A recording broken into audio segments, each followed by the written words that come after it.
in the context of Jan 6, and Brianna, you touched on it with Brianna, but in the context of Jan 6, people say you're a Fed. Fed. Yes. And Here it confounding the period when it happened with you were a Fed during January 6th. Which you'd be the worst, you'd be a Fed as bad as Jake Lang, a Fed, which, you know, end up in jail for 2 to 4 years. So like, I mean, and I know the backdrop, but to flesh it out a bit, you get in trouble with the law, and then it becomes a question of cooperating with authorities Yes. for bigger and badder. So, there was a story that came out that I was a Fed, and it was a mixture of different things, right? So the first one was I did a lot of government contracts even before my arrest in 2013, and I worked with a lot of agencies, technically through what was new to the game, which was encrypted chats. So I worked with them a lot in that aspect, in like a business sense, right? And then when I got picked up for 2013, they wanted me to turn on my brothers at the time, and my like actual brothers. They wanted me to flip on my brothers. I was like, fuck you, I'm not doing that. They're like, all right, well, we're going to put them in jail if you don't help us. And you know what? I'm not 100% proud of it, but I did it. I used the contacts that I had before as a security contractor. I used that to go ahead. And what we did is there was a little Mexican criminal enterprise that was operating here in South Florida, and they did and I want to be clear, I'm not like presenting myself as some type of fucking hero or anything like that. But the enterprise was a sex trafficking enterprise that ran different businesses. They ran like, I think a gambling ring, a whorehouse, which had underage victims of sex trafficking. Straight out of Miami Vice type stuff. So we brought down the whole ring, you know? So for that, I did get a reduction of sentence. And again, I'm not, it's not like, and it was never, here's the thing. Reuters was the first to report on it, but it was never a secret. I would, just like we're talking right now, I would talk about this openly before, right? And somehow when the mainstream media gets a hold of it, obviously people that don't watch my podcast or don't watch things that I've done, they're like, oh, this is new information, groundbreaking. It's not groundbreaking. Like everybody knew, you know? And then they mixed, you know, what they do is they kind of mix things in. So during the Trump years, I did work with authorities, local authorities, because it's a responsible thing to do. If I am going to put a rally together, like let's say in Washington, D.C. and Portland, if I'm bringing like 2,000 Proud Boys, you know, that's a lot of, I'm going to use the word firepower. You know what I'm saying?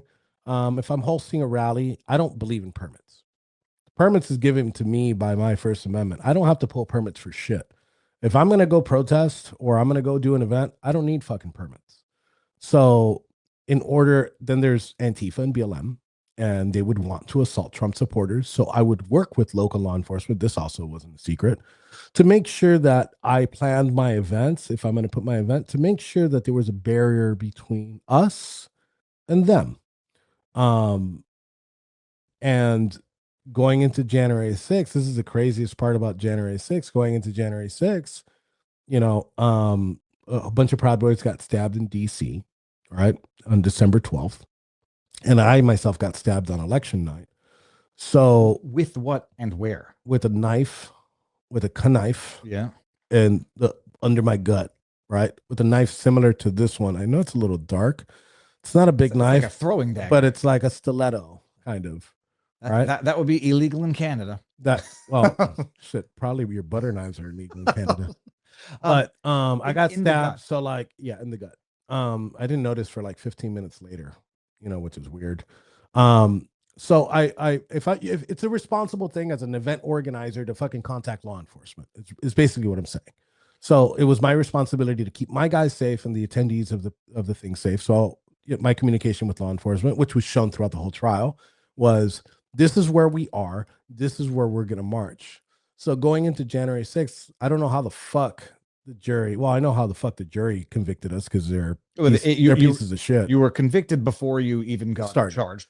But the jury saw that my communication, like, how are you going to commit an act of overthrow, seditious conspiracy, and try to overthrow the government in the United States if you're calling them and you're telling you're like telegramming your plans?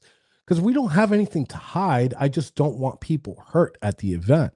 So that's well, actually, and we'll get into that just before I forget. The one question I have, actually, I want. I'm sorry. Yeah. I don't want to. I don't want to hijack. But somebody did say, didn't one of the guys that got stabbed testify against you at trial? Yes.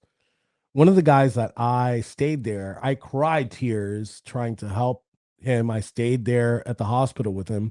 Ended up turning on us in the trial and taking the stand and lying about our plans to storm the Capitol.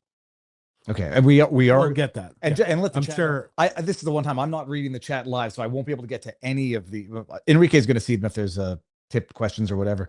But going back to 2013, when you take down these criminal rings by, assisting the authorities, and now that it's known, or if it was known at the time, I mean, do you not have any concerns for people who might still be salty about that, even if it's a decade later?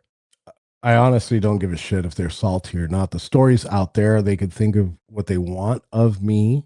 But I know, I mean, like salty also with the people who were taken down. Like, do you not? What do you fear, mean salty? like retribution? Do you not fear that the criminals who got taken down would have a grudge against you for the rest of their lives? I don't care. Okay, Honestly, I don't give a shit. Like, and I mean, I have probably like 3 or 4 knives on me. I can't carry, right? Which is something I'm trying to get. Let me not swing this knife. Don't worry about it. First, it is beautiful. When I was growing up, it is. It has my podcast name on it. Take a look at it. And it's got yeah. This would 100% be illegal in Canada. What does that say? That's our War Boys. Yeah, that's our podcast. The War Boys. And you got the little. Well, if anybody can see, it's got the little ring thing in it. Here you go, sir. Thank you, sir. So that's 2013, unrelated, and when you're assisting the authorities, it's not remunerated. This is to lessen the sentence and help take down bona fide, legit, serious criminal organizations. Yeah, not only that, they were trying to fucking put we know how pieces of shit these prosecutors are. They were trying to put my brothers in jail. Yes, I want to be clear. I put my family first before anything, right? There's nothing I'm not willing to do for my family and my brothers.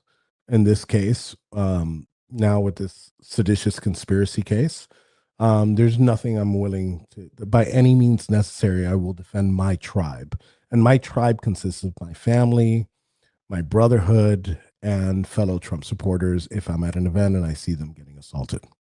Okay, now it's interesting. 2013 fine, set it all aside. People can feel how they feel about it.